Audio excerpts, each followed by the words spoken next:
Hey y'all, you know what time it is. It's story time with Chris. Shorts. So, we are reading one of my favorite Dr. Seuss books tonight, The Lorax.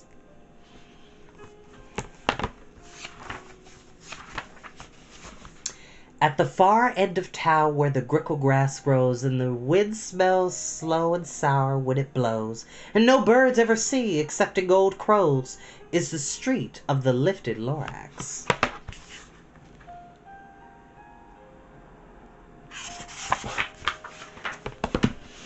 And deep in the grickle grass, some people say, if you look deep enough, you can still see today where the Lorax once stood just as long as it could before somebody lifted the Lorax away.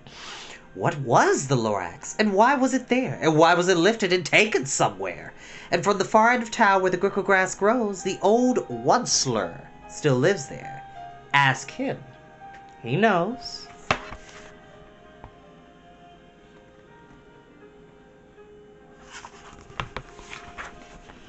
You won't see the onceler. Don't knock at his door. He stays in his lurkum on the top of his store. He lurks in his lurkum cold underneath the roof, where he makes his own clothes out of muffled moof. And on special dank midnights in August, he peeks. And out of the shutters, and sometimes he speaks, and tells how the Lorax was lifted away. He'll tell you perhaps, if you're willing to pay.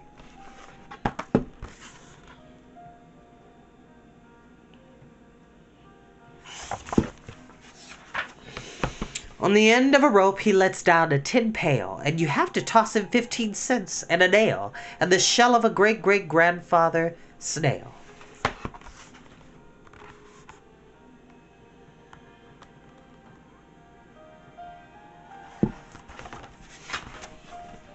Then he pulls up the pail, makes a most careful count to see if you've paid him the proper amount. Then he hides what you paid him away in his snub, his secret strange hole in his gravolious glove. Then he grunts, I will call you by whisper-ma-phone, for the secrets I tell are for your ears alone.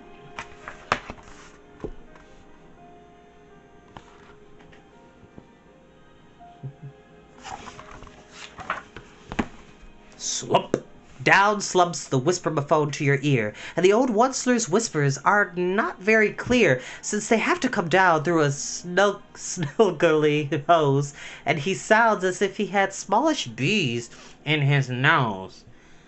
Now I'll tell you, he says, with his teeth sounding gray, how the Lorax got lifted and taken away. It all started way back, such a long, long time back.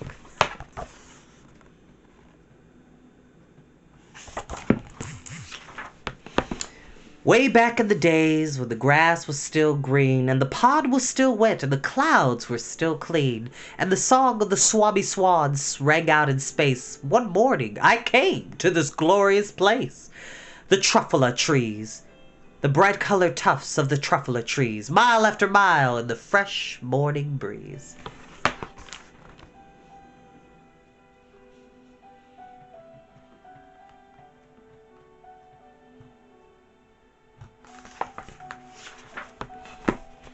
And under the trees I saw brown barbaloots frisking about in their barbaloot suits, as they played in the shade and ate truffula fruits.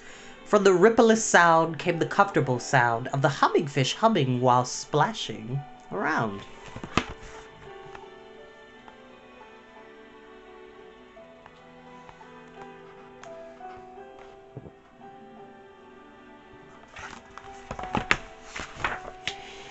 But those truffula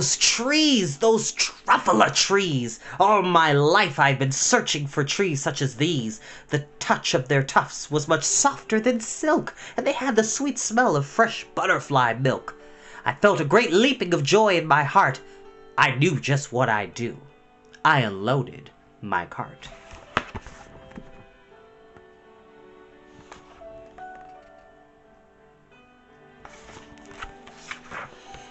In no time at all, I had built a small shop. Then I chopped down a truffula tree with a chop. And with great skillful skill, with great speedy speed, I took the soft turf and I knitted a theed.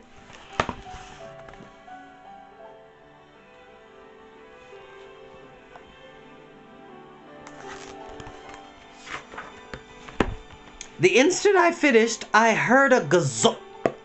I looked. I saw something pop out of the stump of the tree I chopped down. It was sort of a man. Describe him? That's hard. I don't know if I can. He was shortish and oldish and brownish and mossy, and he spoke with a voice that was sharpish and bossy.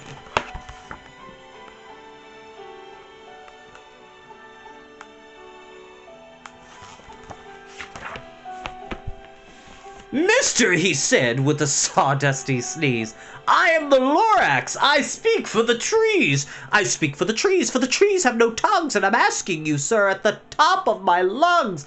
He was very upset, and he shouted and puffed, "What's that thing you made out of my truffula tuft?"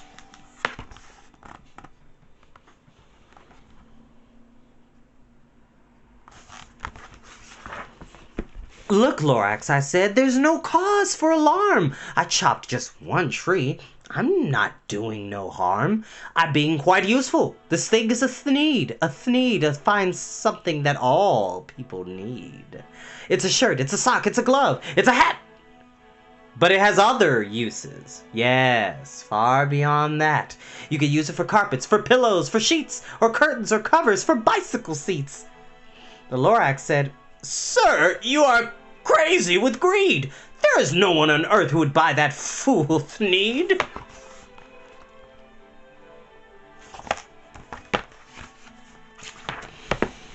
But the very next minute, I proved he was wrong, for just at that minute a chap came along, and he thought that the thneed I knitted was great, and he happily bought it for $3.98. I laughed at the Lorax. "You poor stupid guy. You can never tell what some people will buy."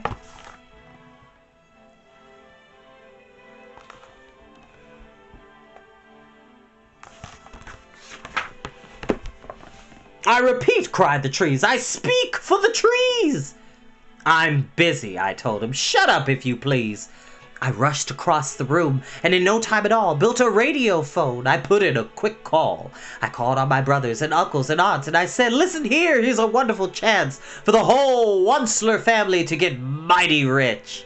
Get over here fast, take the road to North Nith. Turn left at Wee Hawkins, sharp right at South Stitch."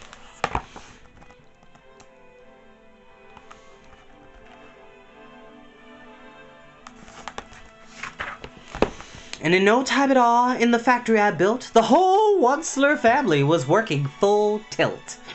We were all knitting thneeds, just as busy as bees, but to the sound of the chopping of truffula trees.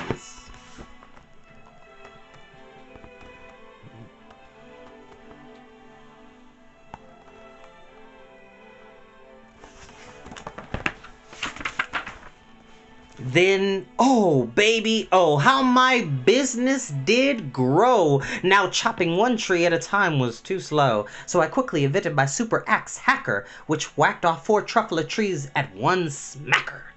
We were making thneeds 4 times as fast as before, and that Lorax, he didn't show up anymore.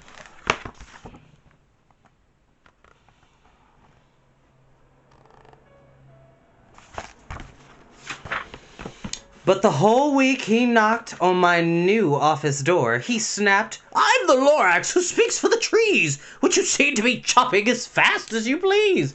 But I'm also in charge of the brown barbaloots who played in the shade in their barbaloot suits and happily lived eating truffula fruits. Now, thanks to your hacking my trees to the ground, there's not enough truffula fruit to go around.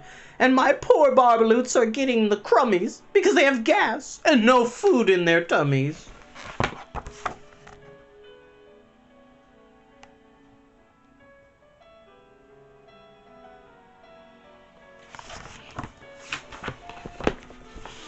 "They love living here, but I can't let them stay. They'll have no to find food, and I hope that they may.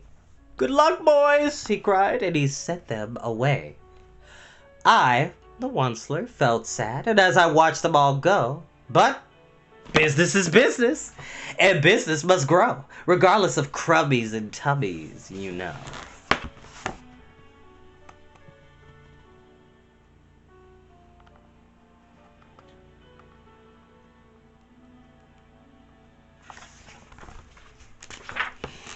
I meant no harm. I most truly did not, but I had to grow bigger. So bigger I got. I biggered my factory, I biggered my roads, I biggered my wagons, I biggered the loads of the thieves I shipped out.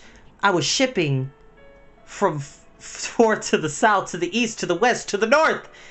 I went right on biggering, selling more needs, and I biggered into my money, which everyone needs.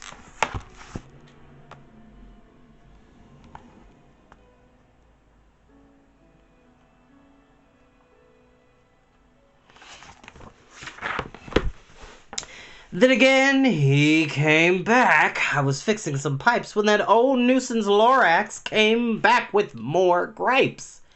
I am the Lorax. He coughed and he whiffed. He sneezed and sniffled. He snargled, he sniffed. Wutzler, he cried with a kerfluffus croak. Wutzler, you're making such smugulous smoke. My poor swabby swads. Why, they can't sing a note. No one can sing who has in his throat.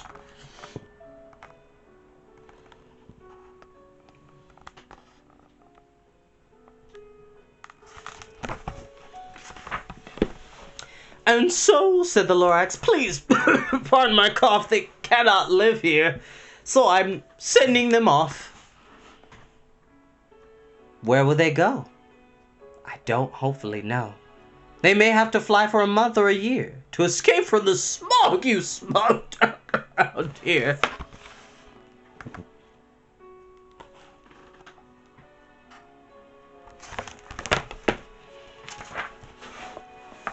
What's more, snapped the Lorax, his dander was up. Let me say a few words about gluppity glup. Your machinery chugs on day and night without stop, making gluppity glup, also schloppity schlop. And what do you do with this leftover goo? I'll show you, you dirty old Wutzler man, you.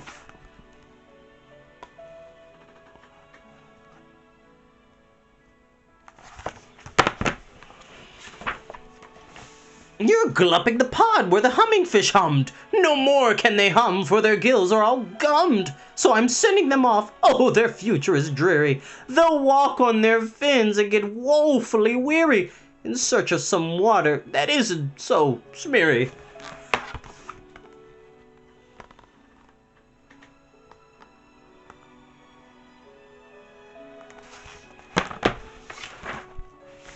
And then I got mad. I got terribly mad. I yelled at the Lorax. Listen here, Dad. All you do is yap, yap, and say bad, bad, bad, bad. Well, I have my rights, sir, and I'm telling you, I intend to go on doing just what I do. And for your information, you Lorax, I'm figuring and biggering and biggering and biggering and biggering, turning more truffula trees into needs, which everyone needs.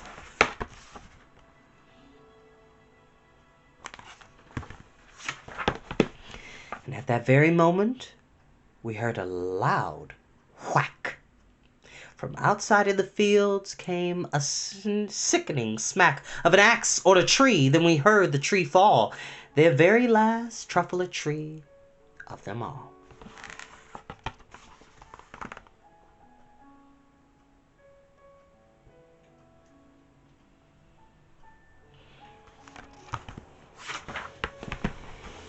No more trees, no more needs, no more work to be done.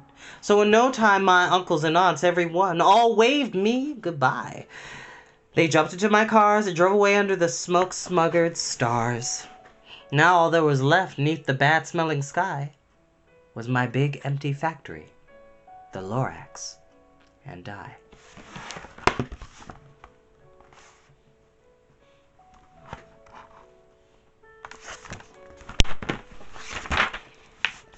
The Lorax said nothing, just gave me a glance, just gave me a very sad, sad backward glance, as he lifted himself by the seat of his pants, and I'll never forget the grim look on his face when he hoisted himself took leave of this place through a hole in the smog without leaving a trace.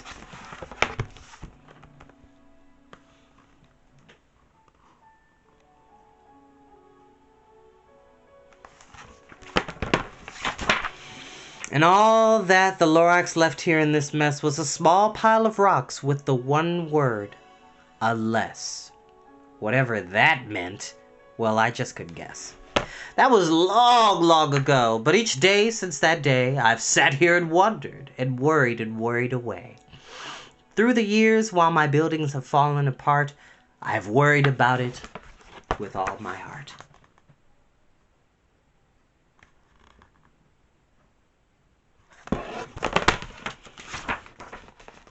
But now, says the Onceler, now that you're here, the word of the Lorax seems perfectly clear. Unless someone like you cares a whole awful lot, nothing is going to get better. It's not.